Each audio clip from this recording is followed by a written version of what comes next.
There's some new concerns over the effect of Egyptian President Mohamed Morsi's latest decree on the stability in the region. As we've been reporting this morning, hundreds of protesters have been clashing with Egyptian police for a third straight day. And more massive demonstrations, both for and against Morsi, are planned for the coming week. Will Morsi's power grab plunge Egypt into a new round of uncertainty and shake up the already fragile Middle East? Or could he back down? Aaron David Miller is the former advisor to 6 secretaries of state and the vice president of the Woodrow Wilson Center. Mr. Miller, thank you for joining us on this Sunday morning. Pleasure to be here, Eric. Are you surprised at Morsi, what he did, and how it is now unfolding in Egypt? Well, you know, the good news is you've got a civilian, democratically elected president. The bad news is the Arab states are much more adept at acquiring power than sharing it. And the reality is that Mohamed Morsi comes from a party that's exclusivist. It has a vision for Egypt that is the Muslim Brotherhood. And it's a kind of a my way or the highway scenario. So the question is, if there was an opportunity to consolidate power to ensure that the Constituent Assembly is filled with his supporters, traditional Muslims looking to make Egypt into a more conservative traditional state, he's going to take it. There is opposition. I just wonder whether the seculars and the liberals have the kind of street cred and firepower in the proverbial streets to really provide an effective counter-challenge over time. Well, it seems the Islamists and the Muslim Brotherhood would have an upper hand and that they would win in any type of confrontation.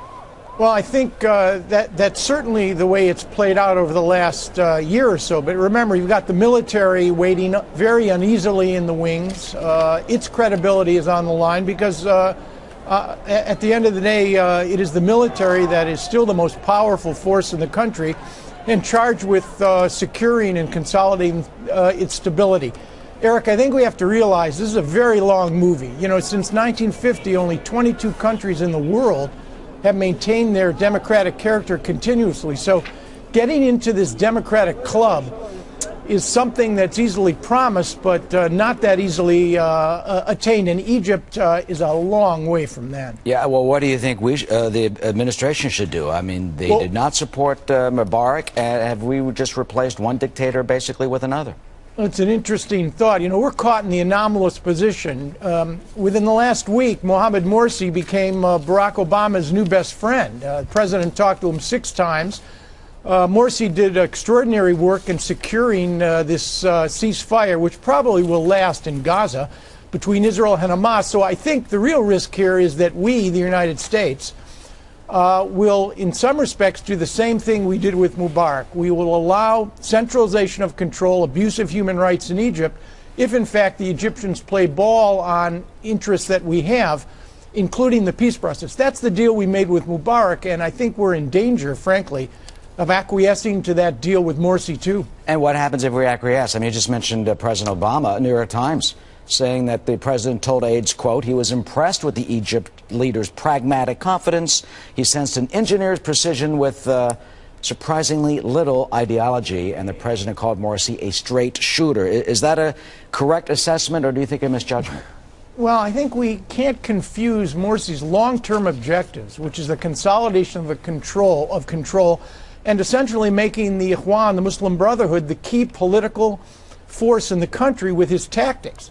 And on the way to do that, remember, the brothers, and once a brother, always a brother, even though Morsi has technically resigned from the party in order to become president, the reality is they're in this for the long game. They'll be here long after Barack Obama leaves the White House.